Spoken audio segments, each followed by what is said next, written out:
Welcome to the Shergroup podcast, where we share ideas on how to help businesses grow and prosper in the online world. Join host, Chief Shergroup Claire Sambrook as she discusses her digital journey and how Shergroup is helping thousands to keep their business flowing and growing. Here on the Shergroup podcast.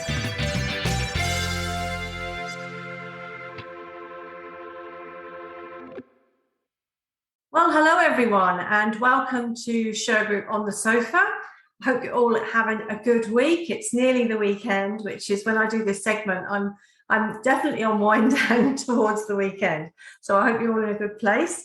And I've got my good friend with me today, Uros, who's going to be talking about public adjusting here in the US and particularly out of Florida, although they do cover the whole country. And he is from Stone Claims Group. And we have met through working with BNI in Orlando. So before we get into our conversation with Uros, I just want to say hello to our listeners out there. I know there's a growing band of you, and in particular to our number one fan, Ross Saunders. So hey Rossi, how are you today? And I think Uros wants to say hi as well. So Ross, my name is European, as you can tell. It's Uros Valisjevic. But in the United States, ever since I came here, everybody adopted the name Ross. So my official nickname is actually Ross, just like your name. So hello again and good morning. It's a pleasure to be on the show. Great. And actually, we could start and call Ross Uros in England, maybe. So, I'll see what my sister says about that. All right. So now you are a walking, talking advert for your business. Ever since I've met you, you have been banging the drum about public adjusting and how you make a difference to the businesses and lives of your clients. So why don't we just jump straight in and you tell us a bit about what that means to you and what Stone Claims Group does.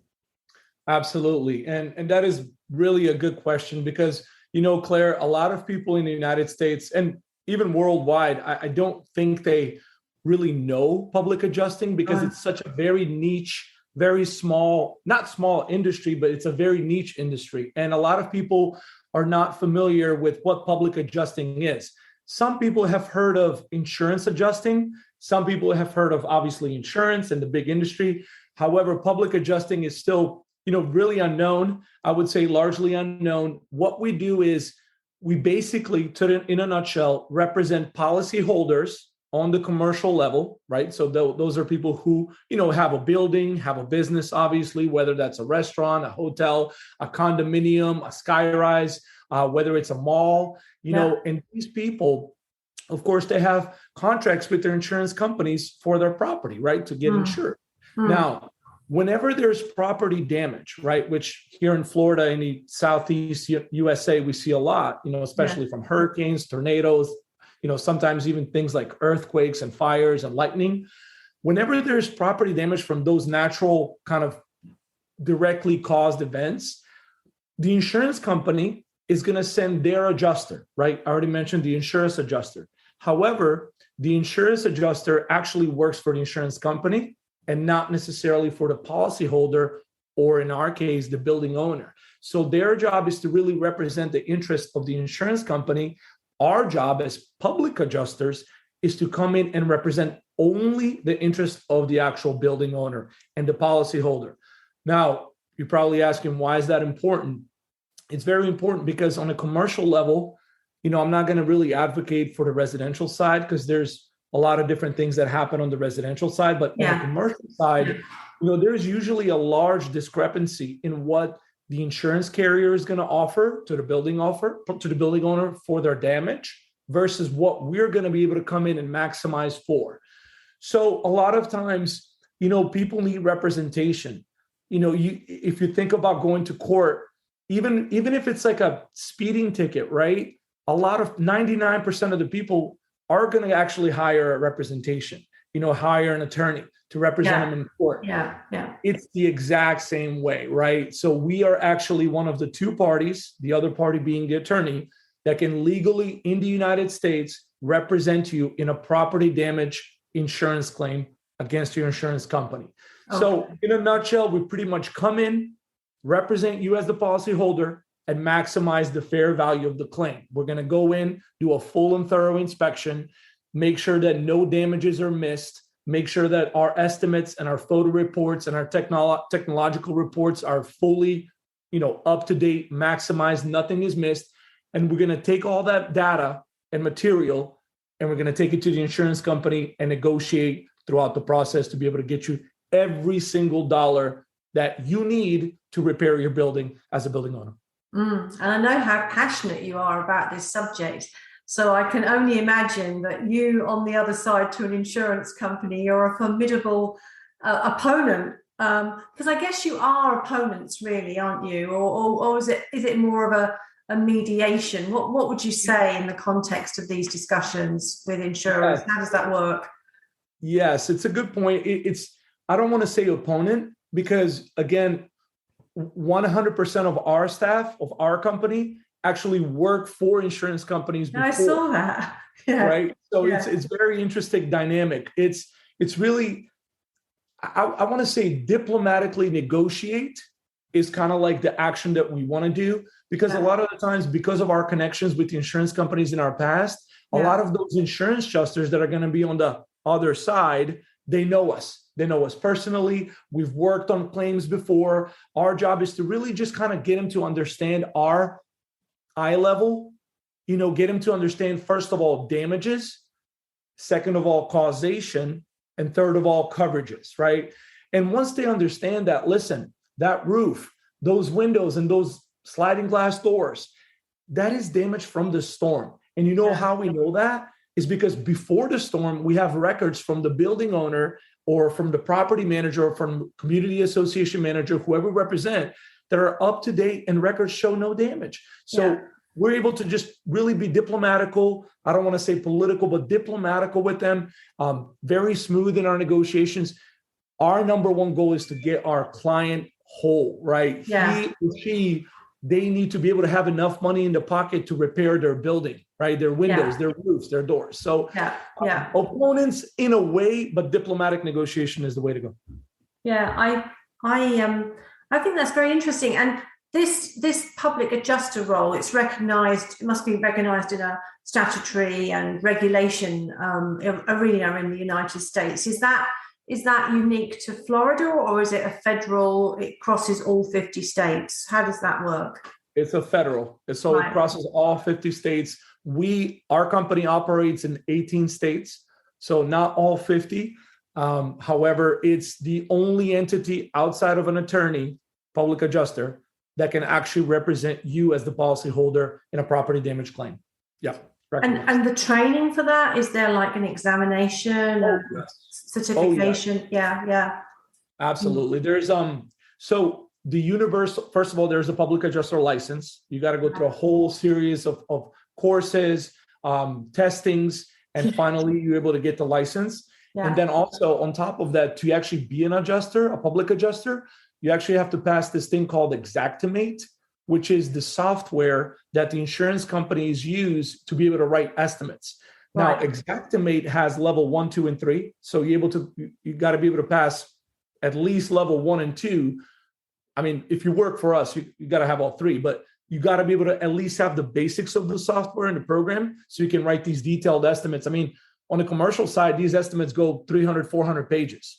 So that software is very important as well on top of the license. I mean, you've got to understand the structure of the building that you are looking at in terms of damage, right? You've got to understand, it's fabric, it's electrical systems, it's plumbing. I mean, for those of us who are looking at this sort of with you and not having your insight, if I've had offices in the past, if it got struck by lightning or, a hurricane took the roof off, I mean, there's a whole host of engineering almost and surveying and building and maintenance issues that have got to be looked at as part of the rebuild, right? Absolutely. I mean, in our interview process, of course, we want to make sure that the person worked for carriers, for insurance companies before, but one of the primary questions is, hey, do you have any construction knowledge? Do you have any construction background? Have you ever worked on buildings and projects? Do you understand what's going on? Yeah. It's very important. Yeah, no, I can see that. So, I mean, yes, you're right. Here in Florida, we do get some of nature's most intense weather, which we all kind of live with, really. And of course, other parts of the United States see it. But, for those of us who are born outside the United States, things like tornadoes and hurricanes, of course, they happen in other parts of the world, but not so much in Europe. So a lot of our audience today probably come to Florida on holiday. I know I've been here on vacation and got caught up in a hurricane. It's pretty scary. It must be very scary for commercial owners, business owners, when one of these things comes in. Yeah, and the second part of that I think a lot of people don't really realize or think about is not just the property damage. Sure, we're going to adjust it. We're going to maximize that claim and get every dollar under policy that's owed. However, there's another thing called business interruption. Yeah. So for a lot of these businesses, once your building gets struck by, like you said, lightning or something happens, you're out of business. You have employees move out and work from home, yourself, your spouse, your significant others, you work from home, and you don't really, there's a lot of business interruption in that setting. So that's another thing that on top of property damage, we also adjust. So we're able to kind of look at, for example, a building owner's, taxes from the year before, total revenue balance, balance sheets, and be able to kind of tell, listen, this is a building owner or a business owner that made XYZ in the last 3 years. And because of the hurricane or because of the tornado or earthquake or whatever, this year he's definitely off track. And this business interruption, we also have to include in our claim. It's very, very, very important, especially for normal people working from home. So COVID was the worst case. I was going to say, did you see business interruption cases as a result of COVID? Yes, ma'am. Absolutely. Especially in Louisiana. We were working last year, towards the end of last year, 2021, October, Hurricane Ida. It was August 29th, but we kind of got there in October. Yeah. Hurricane Ida took a lot of businesses out, and a lot of their major concerns were strictly about business interruption. Because, the property damage was, I wouldn't call it severe. It was definitely there, and we need to adjust for it. But the business interruption was very, very serious. Okay. Yeah. So, and as a business owner, I totally understand where you're coming from with that. So let's say, that I end up with some kind of problem and a hurricane comes in. What does that do in terms of then, how do I reach out to somebody like you? How does that work? How do you get involved in my claim? Yes. So that's my expertise, the marketing side of our business. I run the back end. We have adjusters and we have now engineers on board. Thank God. Yeah. That's a very exciting news for our company. We've expanded our engineering division. Yes. However, on the marketing side, it's really about networking and connections. Our business, like I said in the beginning of the interview, is really niche. So consistency and presence in front of the right property managers, in front of the right community association managers, or building or business owners like yourself, Claire, it's key. So networking every single month, every single quarter, I would say, even on a weekly basis, like in our case for BNI, it's very important to be in people's mind so that when it does happen, which we know in this part of the country, it will happen. We're not praying for it, but it's there. We're the number one call or the number one email on their mind, and they're able to reach out and schedule us. We're all over social media. Our website is obviously live and present, and we're trying our best, just like every business owner. We're trying to be as present as we can. It's not like, we're going to reach out. We do have our, of course, newsletters and emails and everything that happens on the social media year round. However, our business still, to the large percentage, is very weather related, right? We're very accident related to the building. So we just got to be in people's minds, really. So are you in California? Is that one of the 18 states you cover? Yes, ma'am. Yep. That's A lot of earthquakes down there. Yeah, that's good to know. We've got a growing base of clients over there with some big facilities. So I'm definitely going to put you on their radar as somebody to be in touch with. I actually lived in California for 4 years before I moved to Florida. Remember that. Yeah. Better weather than Florida, right? I'm sorry? Better weather. Well, it's just drier. It does get hot in the summer. It's just not as humid. It's not as humid. Yeah. I know it's humid here, but we love it. We still all love it, don't we? I love Florida. So, I mean, so I kind of understand what your business does and how you get involved with through property managers. And as I say, we've got a lot of those people in our network as well. And I'm sure you're using BNI and other networks to good effect to get in front of the right people and have your brand out there in front of the right people. But what are the pros and cons for your clients around using you? I mean, do they have an alternative, or are you the people, is it a public adjuster they need if they're hit by a hurricane, for example? Yes, great question. Again, I think it for any business, really, Claire, it always comes down to, when it comes to objections and problems, it always comes down to two things that we can never have more of: time and money, right? So the usual client, when it comes to the cons or the negatives, is gonna say, well, if I involve you guys, it's going to take a lot more time. My claim is going to get drawn out. Okay. I'm not going to have enough money for repairs. What am I going to do with my building? I can't wait that long. I cannot afford it, right? I'll address it. And the second thing is money, right? Why should I pay you? Why can't I just do it myself, right? So those are the usual cons. Now, I wouldn't want to, cons is maybe not the right word, but I would say concerns, right? Major concerns that people have when it comes to engaging us, right? Yeah. So on the first one, when it comes to time, listen, these processes are going to take a long time regardless. I've seen people unrepresented on a claim that take 3.5 years on a small residential property, on a house, right? 3.5 years until the insurance company finally decides to actually cut the check that is going to make them indemnified and make them whole so they can repair their house. Yeah.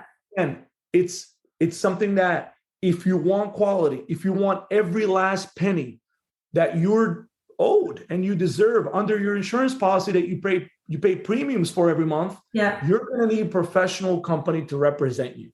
Again, we know what these companies talk about. We've worked with them before many, many times. We know their language when it comes to the software and writing estimates. We know their language when it comes to negotiating and sending letters and calls and emails and constantly putting the pressure on them to be able to get you every single dollar, right? So it's going to take time regardless, is my answer, except you're going to get way more, dramatically more than you were going to get doing it yourself, or maybe doing it through an attorney. Because you asked, kind of like a little bit in the question, what's your alternative? It is an attorney, but I'm sure everybody knows attorneys are not cheap, right?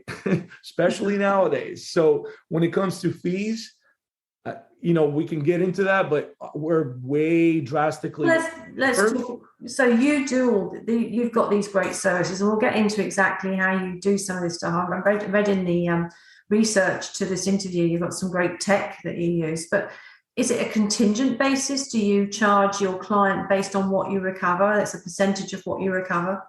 Yes, ma'am. Yeah. So basically at the end of the process, I'll be upfront for anyone who's watching this. On the commercial side, it's going to be between 8 to 12%, right? Yeah. 8 to 12% contingency fee at the end of the whole process. Once you as a building owner get paid, right? And on the residential side, for our appraisal division, we do charge an hourly, but I don't want to get into appraisal because that's a very technical term. It's all the way at the end of the insurance claim process.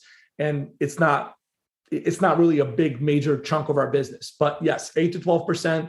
And again, if you ask any attorney alive, that's going to be drastically lower when it comes to commercial property damage claims.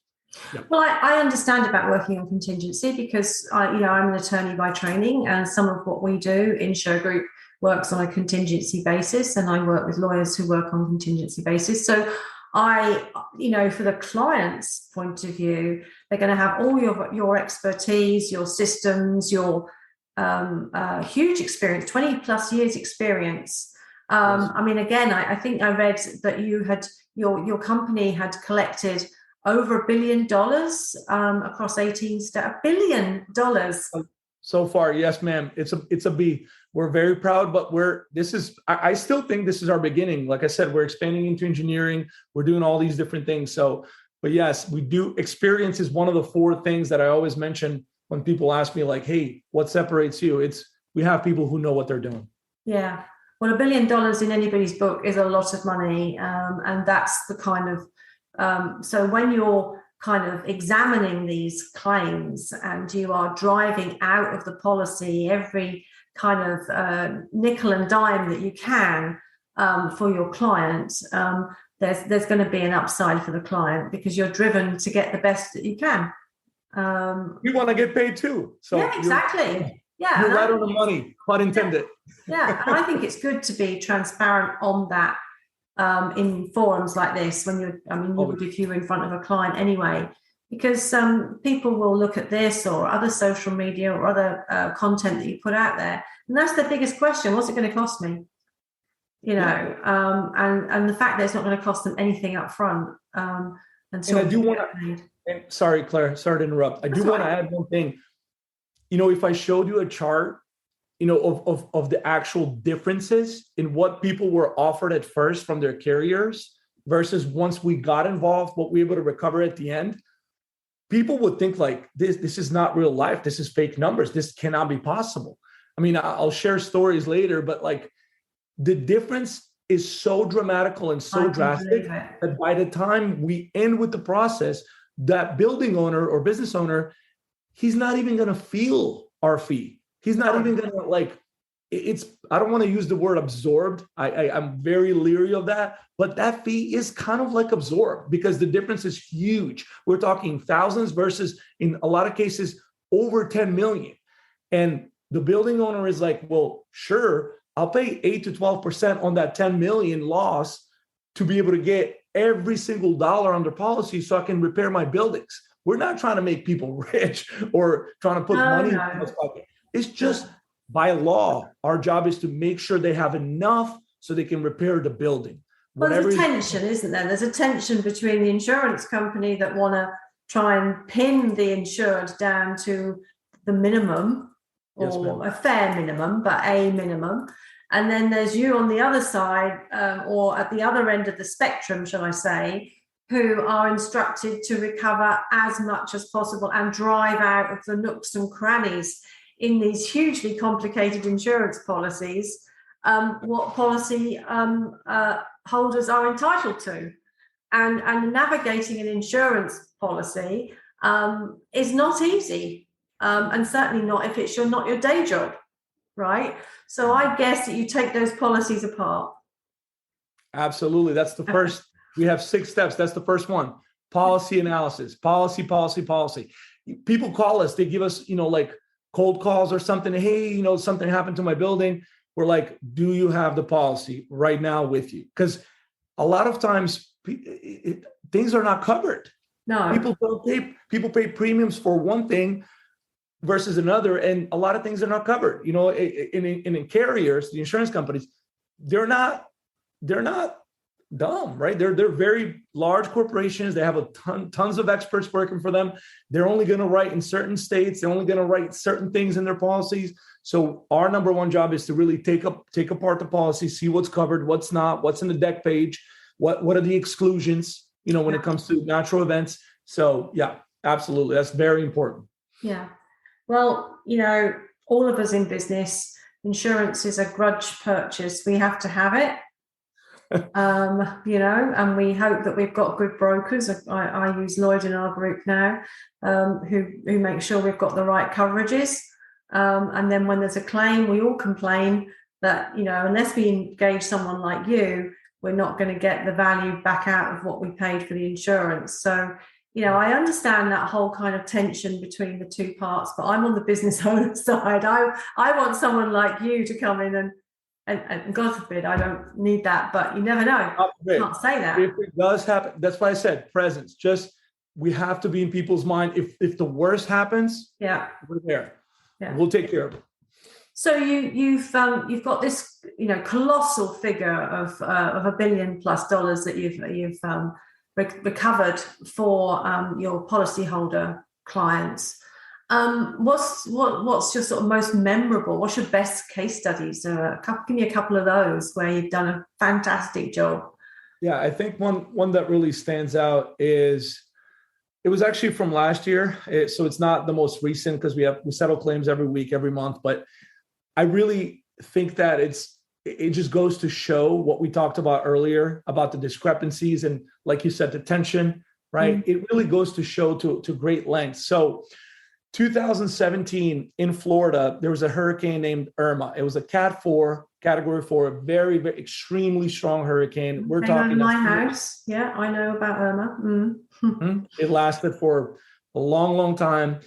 And of course, we get a contract for a condominium complex of 19 buildings and 1 pool house. So a total of 20 structures down in Naples, which, as we all know, Irma went right over Naples. We're talking eye wall of the hurricane for many, many hours, 6, 7, 8+ hours was right over Naples in South Florida. So we signed a contract. We represent these guys.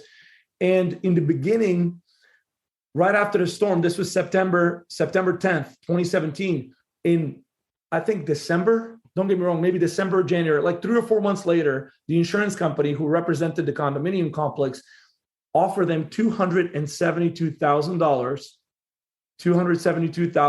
for 19 buildings and 1 pool house. Now, mind you, every single roof, every single window and sliding glass door was damaged. We're talking 19 buildings, okay? Fast forward 46 months, almost 4 years later, in 2021 in April, we get to what is called an appraisal, right? And I'll mention it briefly. Appraisal is just the final stage of the claim process where both parties, the policyholder, in this case, the condo, and the insurance company, they cannot agree, right? They have a dispute that cannot be resolved. So they pick a mediator, so to say. They pick a competent and impartial, by policy language, representative on their case. We represented them as an appraiser. Of course, the condominium had their own appraiser picked, and we go in front of a judge, in front of an umpire, which is usually a retired judge, someone who's had many years of experience. And it was a 2-day hearing, right? So it was like a whole trial. And I don't want to scare anyone. It was about presenting the case in full detail. So the first day we talked about roofs. The second day we talked about all the windows and the doors. Obviously, most of you guys know that those are the big ticket items when it comes to property. And we were able to recover. I'm not going to go into detail of what happened in the hearing because I don't want no people to sleep here. But at the end of the day, we recovered $12.2 million.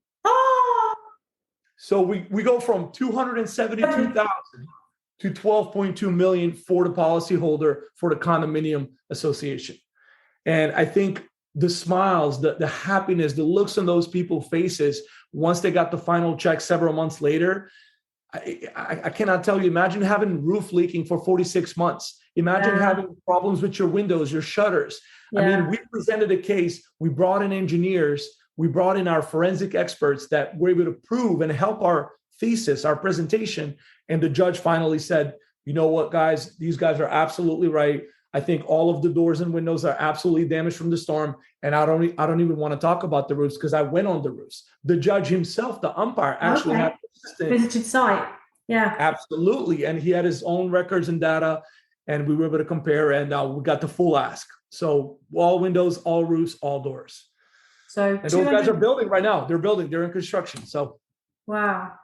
So 272,000 plays 12.2 million. 12.2 million. That's a hell of a it's on our pamphlet. It was a very, and also it was memorable too, because these people went through so much pain. Imagine going through a claim process for almost 4 full years. I mean, that's Was why that the property managers and the residents, the condo owners, or was it the property management company? Were you looking after everybody, or how did that work? So in that case, because since it's a condo association, we were dealing directly with the board. So they have a board of directors and members, obviously, and the president. So in our case, we mostly dealt with the president of the board for the condo association. And of course, we talked to all the residents, all the homeowners that live in the area, heard their stories and their pictures, photographs, videos. We used all the data that we could get. That's amazing. That's a great case study. I'd love to see pictures of that as well, So we have a whole Google Drive. Don't worry. I can send you. No, I mean, that's really fantastic. So, I mean, and that's a reality in this part of the world. I mean, these things do take the hurricanes, and Irma was particularly nasty. They do take the whole place apart. If you're just in the wrong spot as it comes over, it's weird, really, how it kind of can hit one part of the building and not another, or just demolish something and the building next door is standing, right? It really is an act of God. So you've got this it's a fantastic story to tell, and you're helping policyholders in this commercial setting with these real case studies of what is happening. I mean, where are you targeting your audiences? You've got this new engineering division. Where do you see your audiences coming from in the future, and who do you want to talk to? Yes, absolutely. I think the biggest target for us is property managers. Yeah. And of course, with that comes the community, we call them CAMs, which is community association managers, right? Yes. And, a lot of times we also get a lot of business from insurance brokers. You wouldn't think of it first, but it took us years to be able to get to a position where we established a trust with some of them that do write policies, because of course, in the beginning, they always think, oh, it's a public adjuster. They go out and tell everyone they have a claim, increase the rates and whatnot. That could be farthest from the truth, but It took us years. And now that we finally have their trust and their relationship, oh my gosh, for any claim need, we're their number one call. They write policies every day. We have an agent in Central Florida, and he has about 1,000 policies here in this region between Tampa and all the way to, Jacksonville. And we're his number one call. If something happens, he knows that we're going to go in and do a free inspection, free of charge, and tell the client, listen, this is a legitimate claim that we can stand behind, that we would like to represent you on because we also want to get paid. Or we can say, listen, this is not a legitimate claim. Your building was in poor condition before. You have no maintenance records. Your board minutes are all over the place. There's a lot of wear and tear. These are some of the reasons that we think the insurance company is going to really, really fight hard on, and they're probably going to be right. And we're not going to be able to defend your claim. So he knows that we're going to do right by his clients that he writes policies every single day for. So I would say, again, property managers, CAMs, brokers, attorneys, sometimes, a lot of it first-party property attorneys. And of course, last but not least, the contractors. Because they're all over, they have a lot of times contractors have, people out in the street, so to say, knocking on doors and getting a lot of roofs and windows and all kinds of things. So, but their job is to really, and this is delicate, I don't want to go on a tangent, but their job is to really just stick to contracting and roofing, right? Not necessarily to adjusting. There was a law in Florida in July last year that was actually passed and signed by Governor DeSantis that said, listen, this is illegal. It's illegal for roofers and contractors to solicit people and homeowners and building owners for public adjusting or for any insurance claim needs. And same for us. If we have a question about roofing or a building construction, building envelope, they say, we always refer to our preferred contracting partners, and they can take care of the rest, all the questions. Good. Those are, I would say, 4 or 5 main groups. Yes. Well, having heard what it takes to become a public adjuster, I can understand why there has to be that clear division between the contractor and the adjuster. This is not somebody just rocking up and sort of going, well, I think your claim is this much. This is a scientific, methodical survey of a building and a situation. which, as you say, has taken many years of training and qualifications to get the right answers and take the policy apart. So I understand that. So, and a lot of those audiences are interestingly are Shergroup's neck of the woods as well in terms of delivering security services. So we can continue to talk about that in our one-to-ones in BNI. But I mean, what separates? So I guess you're not the only. Well, you're the only one I know, but I guess you're not the only public adjuster company in the States or the United States. So what separates, other than your passion for this subject, what separates Stone Claims from your competition? Yes, I would say, without being too long-winded, I would say 4 main things, right? The first one is experience. We already mentioned it earlier. Every single person that works in our company has to have at least 10 plus years of experience working on the independent side. So whether that's for carriers or policyholders, just by himself or herself, right? Yeah. So minimum 10 years. We offer a lot of benefits and training in our company, but that's only for a new program now, which is, it's a trainee program. But even those people have to have minimum of 5+ in construction. So we're talking people who really know what they're talking about. Yeah. And the good point about it too, Claire, is these guys come together. We work in teams. So when you get a claim, a lot of times you're going to see a lot of public adjusting companies. They're going to send one adjuster. But I said earlier, sometimes the claim takes a year, 2 years, sometimes maybe even 3 years. What happens if that adjuster gets sick or something happens or they quit or they go away? That's why we send teams. So we have a team of 3. So we have an EPA, which is an executive public adjuster. We have a PA, public adjuster, and an admin. So a team of 3 people devoted to each individual claim that we sign and represent. So I think that's very unique. That's something that going on all these events and being part of networking like BNI, I've never seen a public adjusting firm devote a team rather than just one claimant field adjuster to the claim. So that's one thing. The second thing is really teamwork. Like I said, those are actually 2 things, experience and teamwork. The third really is technology. We have invested a lot of money. We pay a yearly subscription on a yearly subscription basis, thousands and thousands of dollars in technologies like Matterport, which is a 360-degree visual scan tool. Right.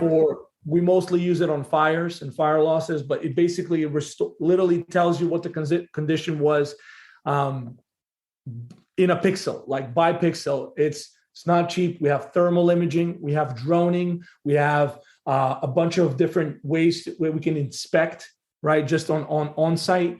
Yeah. So we invest a lot in technology. I think technology is something that, especially in our case, when it comes to debating claims, it all comes down to technology and numbers and facts. There's some things that you got to prove up in your case that you cannot, they're not debatable, right?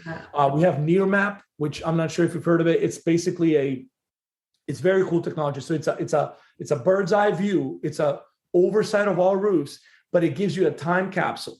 So let's say on your building right now, I can go ahead and on the left side of the screen, I can put a date, let's say October 2021 versus July 2022 today. Yeah. And if there was a storm in between those 2 dates, we can see that some of the shingles in the roof was perfect before, but now after the storm, there's a lot of shingles missing and stuff. So again, there's a lot going on and involved, but technology, experience, teamwork, and I would also say the last but not least is really our leadership.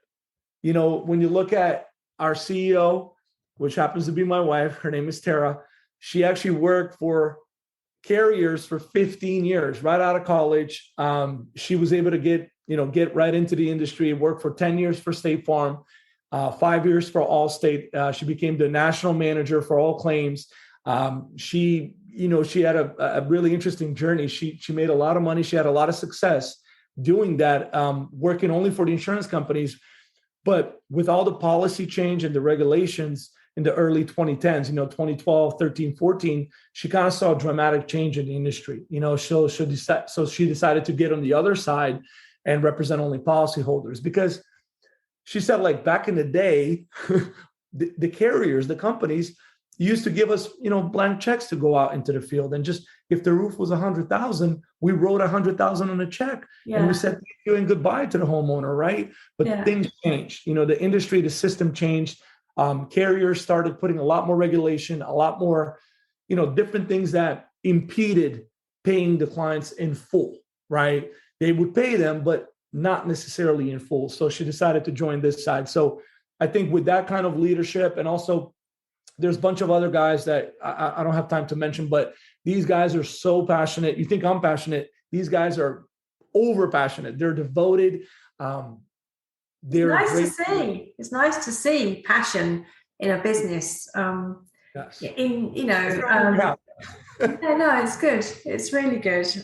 It struck me. I mean, I know nothing about this topic at all, other than being a business owner. I get it in terms of what you do, but yeah, if I had a claim, I'd just ring you up. There's no doubt in my mind that you'd be the first person I'd call to come and have a look and see where we're at, because I think business owners need protection, right? They need protection from. That's the number one reason why we're here. Number one. Yeah, they need protection from just more sophisticated people in the insurance company who know their way around the contract of insurance than the policyholder who is, and let's face it, if you're hit with a hurricane or a fire or some other, problem, your head's not straight anyway. So you need that support. I think it's false economy. A lot of times we see business owners, like they're in so much distress when that happens, that even if they were experts by some strange scenario in insurance policy, they cannot get their minds, they cannot wrap their heads around it because they're in such a time of distress. And I'm sure that happens with you. I mean, you're a security expert. I don't have to tell you. It does. It absolutely does. So, I mean, misconceptions about your industry. I mean, you strike me, and I've met Tara. I mean, you just sound like, you just seem like really straightforward, business-like people. What are the misconceptions about public adjusting? I just want to point out one. I think it's very prevalent. It's mostly among, I would say, brokers, and mostly from that line of work. It kind of translates into the building owners, and in some cases the homeowners. But it's really that we just go out there and tell everyone they have a claim. Right. Guys, this is not true at all. Right. We want to get paid. Talk about straightforward, right? We work on contingency. We don't get paid sometimes for a year, 2, 3 years. And in that time, a lot of times what separates us, I forgot to mention, we have to front the cost of experts to be able to bring in a forensic expert, a roof expert, whoever it may be, to prove up these losses and actually articulate them in a way that the insurance company can understand and pay for them. Yeah. But these are costs out of our pocket that we only recover at the end. So I'm not going to go out and tell you have a claim if I don't think I can legitimately represent you and actually get paid myself for it, right? And so that was one misconception that it kind of took us a long time to, and one quick one, second one, last one is the policyholders sometimes have a feeling that, well, you know what? You guys sound great. You guys sound like you know what you're doing. I feel comfortable in just waiting to see what my insurance company is going to come back with for my initial claim. That is the biggest mistake, because once they set their mind, and by mind, there's a technical term called reserve, that insurance company is not going to go over that number for your claim. It's going to be much more difficult for us to go into claim. Of course, we can a year later. You have 2 years by law, by statute, but it's going to be much more difficult to change their mind and kind of get that reserve lifted up to be able to get you the full funds. So those are the two that I would really, they're striking. So anyone listening to this interview, if they think they've got a claim in the last 2 years, they really need to reach out to you, because the clock's ticking on how long they have, like a limitation period on how long they can take to bring a claim. I think that's important for people listening in, because they may not realize, they have something from nearly 2 years ago and they've just not thought to do anything about it. It might be, as you Americans say, money on the table, right? and they're missing out on making a claim because they haven't heard from someone like you and they don't understand what can be done. So I think that's something that we, so if you're listening to this and you think you might have a claim, then reach out to Uros. We'll put all his information in the show notes and how you can contact him. So, what are you most looking forward to in the next, 24 to 36 months? What's happening at Stone Claims? Engineering. Very excited. We're very excited. We've opened up a new division, and I'm going to be straight up and very direct with everyone who's watching this. Our business, we want to make sure it's year round, right? And based on the recent statutes and laws in Florida and many other states, there needs to be inspections and engineering inspections every single period of time, right? If you're a property owner, if you're a community association manager, right? Our engineering division is going to help us to really make us not necessarily just a weather-related business, but more of a year-round business where you can use our services for phase 1 inspections of your building, phase 2 inspections of the building, all kinds of pre-loss reports, again, narratives that we can write and all kinds of things. So we're very excited to start officially growing that division. I think in 24 to 36 months, about 2 to 3 years, I think we're going to get to a point where we're pretty much the one-stop shop. So it's not just if something happens, it's like we're there for you all year round and you need to use us. Now, again, another major point of why we're opening up this engineering division is not only to write these reports and make sure that the associations and the property managers have accurate and proper records of their buildings before, is to, if in case something happened later down the line, we're their number one resource for an actual claim as well. So pretty much one-stop shop. We're very excited about that. So let's see how it goes. Oh, that's very. I'm married to a civil engineer, so I don't know engineering, but I get what you're saying, and I can see that the management and of a building through its life and capturing that through that technology we're talking about, and then knowing how that building is put together. When a claim comes, you're on the front foot, aren't you? And you're able to drive that claim forward in a different way, perhaps, than being reactionary. You're proactively ready to go. So I think that's a great innovation. And as you say, it gives you resilience to your business model, which is why we do these interviews. Actually, is talking to people about their businesses and understanding what's driving them to move forward as business changes. And we love just talking to business owners and seeing what drives them, because over the years, Shergroup has driven itself forward from its core business, like your core business was being that public adjuster, and you add on as you develop your expertise and you're able to go into new places, which is great. Exactly. I wish you and the team all the success there at Stone Claims. Well, look, Uros, thanks so much for today. It's been a fascinating interview. I mean, many years ago in London, I did a lot of property work. So I've got a feel for the subject, I guess, about what you do.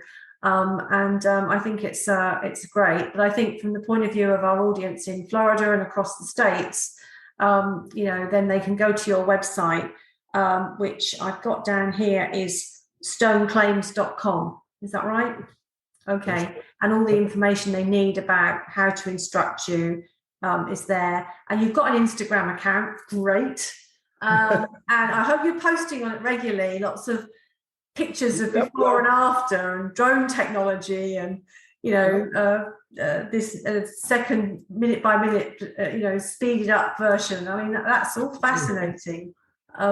We actually do. Yeah, we have Facebook, Instagram, LinkedIn, Stone Claims, usually your Stone Claims group. You can find us anywhere. Yeah, so that will all be on the show notes to this YouTube video, and you'll be able to. So go and look. If you think you might have a claim, or perhaps you've got a claim going through and you want a second opinion, maybe Uros can help you with that. It's a tremendous resource, I think, for business owners. Don't think you can stretch to the UK this service, Uros. Although I think it would be a useful service on many levels in the UK. But the United States is quite big enough for one lifetime, right? I agree. You're still conquering the other. You're in 18 states, which is much bigger than us. But I think that's fantastic. So thanks very much for contributing today. It's been great talking to you, and I love the passion. For everyone else, that brings us to the end of today's interview. Thanks so much for being with me on the sofa with my friend Uros. Please go and visit our website at shergroup.com, where we continue to add business solutions to our platform for business owners. We are business owners ourselves, and we know the sort of issues that you face, including insurance claims that don't get on the right track. And this is all part of the roller coaster of running your own business or being a decision maker in a business. And people like Uros can help smooth out some of those hurdles that can come across your desk. And that's what we want to do here.